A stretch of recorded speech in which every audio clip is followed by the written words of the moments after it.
Saya akan mulai dengan Pak Jusni Pangeran terlebih dahulu. Korps Pegawai Republik Indonesia di tingkat pusat berharap agar ada otonomi birokrasi yang dilakukan untuk mengamankan karir ASN. Karena setelah kontestasi pemilihan kepala daerah, pilpres maupun pileg ini juga ada ancaman seperti itu terhadap karir ASN. Kalau dari Korpri Toli-Toli sendiri menilai memang perlukah otonomi birokrasi ini dilakukan? Pak Jusni, silakan. Ya, baik. Sebelum kita menjawab apa yang menjadi keinginan pusat terhadap daerah, terlebih dahulu kita tentu menginginkan mendengarkan bagaimana itu sejarah Korpri itu sendiri lahir.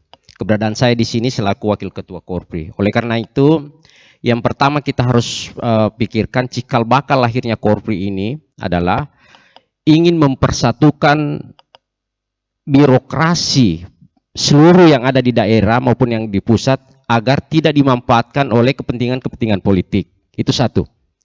Cikal bakal lahirnya Korpri ini adalah ingin berusaha bagaimana karir birokrasi ini aman tanpa intervensi dari pihak manapun. Oleh karena itu ada jalur-jalur tertentu manakala nanti ada ASN atau pegawai yang merasa terintimidasi, yang merasa dirinya barangkali tersalimi dan sebagainya.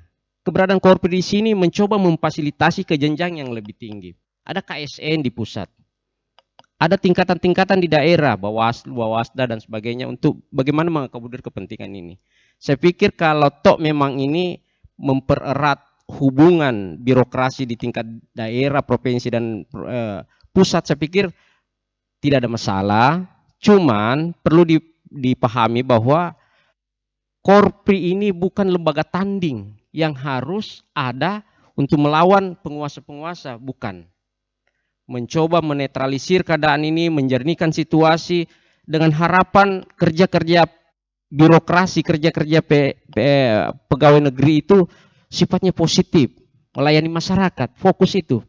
Jadi tidak ada intervensi dari penguasa, politisi dan sebagainya untuk dimanfaatkan. Itu aja tuh, saya pikir. Tetapi kalau selama ini bagaimana? Ketika kemudian di tingkat nasional Korpri berharap ada otonomi birokrasi, tentu ada pertimbangan-pertimbangan seperti yang saya bacakan tadi di awal begitu ya, pernyataan dari Pak Fahrullah bahwa memang kita kan harus profesional begitu menjadi ASN sehingga tidak boleh ada intervensi seperti yang Bapak jelaskan. Nah, idealnya selama ini memang masih terlihatkah ada intervensi sehingga perlu disuarakan nih otonomi birokrasinya begitu?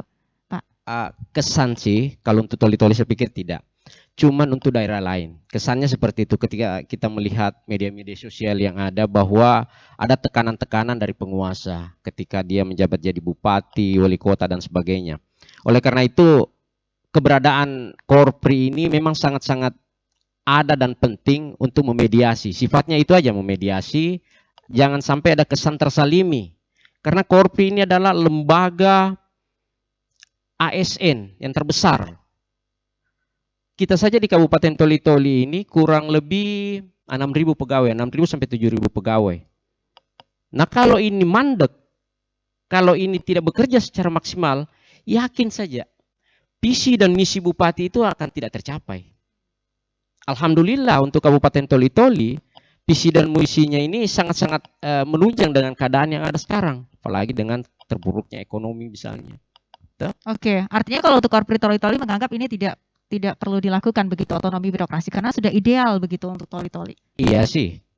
Kalau untuk otonomi birokrasinya ini kita juga tidak melihat bagaimana pusat sebenarnya melihat ini. Apa sebenarnya tujuan utamanya? Kita lihat itu dulu. Okay. Kalau tujuan utamanya itu hanya sekedar ingin ini, aturannya kok sudah jelas sekarang. Soal penempatan jabatan dan lain-lain harus berdasarkan kompetensi, harus kemudian berdasarkan jenjang karir dan lain-lain. Iya, betul. Jadi satu hal yang perlu kita pahami dulu bahwa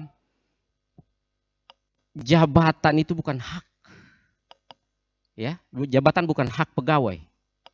Adalah sebuah kerja nyata yang harus dipahami bahwa pegawai negeri itu berkarir sesuai dengan apa yang menjadi tujuan daripada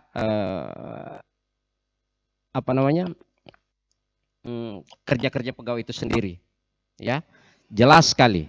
Contoh rel kita untuk Kabupaten Toli-Toli, bagaimana kita sukseskan ini visi dan misi pemerintah daerah. Oke. Kalau kita sudah lakukan itu, berarti suatu hal yang baik, berarti pastilah para pucuk pimpinan akan memperhatikan karir ini. Saya pikir Baik. seperti itu. Dan terkesan tersalimi untuk Kabupaten Toli-Toli sampai hari ini belum ada.